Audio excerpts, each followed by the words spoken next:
तो रोज गुरु महाराज सुबह जब जंगल जाते थे तो कमंडल में पात्र में जल लेकर जाते थे।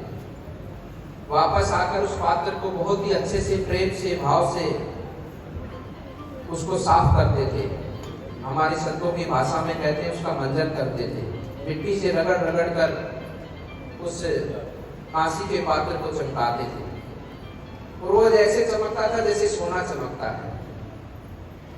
एक दिन शिष्य के मन में भाव आया और कहा, गुरु महाराज इस पात्र का आप केवल और केवल सुबह वन में जाने के समय ही उपयोग करते हैं और आने के बाद में आप इतना भाव से इतने मन से रोज इतना समय लगाकर इसको साफ करते हैं, इसका क्या फायदा है? केवल पानी में से निकाल कर धोकर इसको रख दिया करो, इससे ज्यादा इसमें इस प्रकार से इसको चमकाना, इस प्रकार से इसको शुद्ध रखना, उसका कोई अर्थ नहीं बनता। तो गुरु महाराज ने शिष्य की बात सुनकर कहा, ठीक है, तुम अगर ऐसा कहते हो तो मैं तुम्हारी बात मान लेता। गुरु महाराज उस पात्र को लेकर जाते, पानी में से निकाल कर उसको रख देते। 15-20 दिन बाद में वो बिल्कुल काला पड़ गया।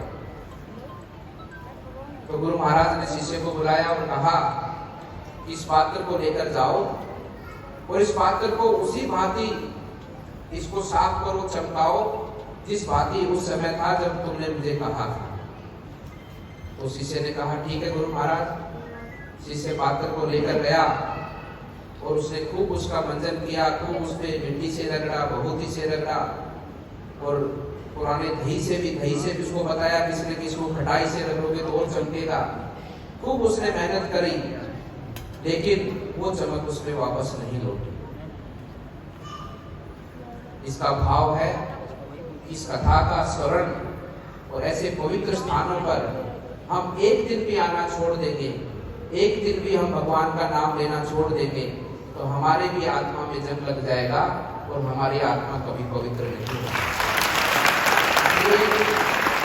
हमारे भाव में, हमारे विचारों के अंदर, हमारे कर्म के अंदर अगर हम भगवान श्री को विराजमान कर निर्णय करेंगे, भगवान श्री को विराजमान कर हम कर्म करेंगे, भगवान श्री को स्मरण कर हमारे मन के भाव हम प्रकट करेंगे, तो निश्चित रूप से आपके भाव में, आपके कर्म में, आपके उद्देश्यों में केवल और केवल संसार के कल्याण की भावना ही उत्पन्न होगी और संसार का कल्याण उस दिन होना निश्चित रहेगा।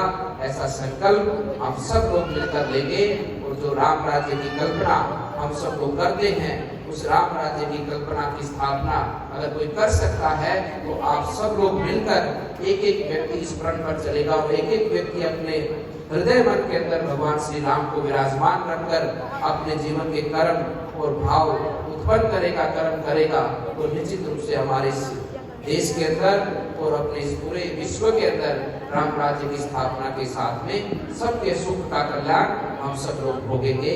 ऐसा हम सब लोग आशीर्वाद देकर इस पवित्र स्थान पे जाएं और ऐसा आशीर्वाद का प्रसाद हम जन जन तक पहुँचाएं। यही हम सबका भाव और यही हम सबका आने वाले समय में कर्म भाव रहेगा। तो निश्चित रूप से हम सबकी उम्मीदों पर, सबके विश्वास पर और इस पूरे देश के और प्रदेश के अंदर एक अच्छे वातावरण की स्थापना हम सब लोग मिलकर कर पाएंगे। आप सबका मैं पुनः बहुत ही अभिनंदन और वंदन करता हूँ, आप सबको प्रणाम करता हूँ, क्योंकि आप सब लोग आज यहाँ पर साक्षात भगवान के स्वरूप में विराजमान है। आपकी पुण्य आत्मा का आशीर्वाद हम सबको भी प्राप्त हो और हम सब की आशीर्वाद के माध्यम से इस पूरे देश और पूरे संसार का कल्याण हो। सर्वे भवन्तु सुखिनः, सर्वे सन्तु निरामया, सर्वे भद्राणि पश्यन्तु मा कश्चित् दुःखभाग् भवेत्। आप सब लोग सुखी और निरोगी रहें और हम सब लोग मिलकर इस सत्य और कर्म भाव की, सेवा भाव के इस पथ पर चलकर आगे बढ़े। बोलिए महायोगी गुरु गोरक्षनाथ जी महाराज की जय।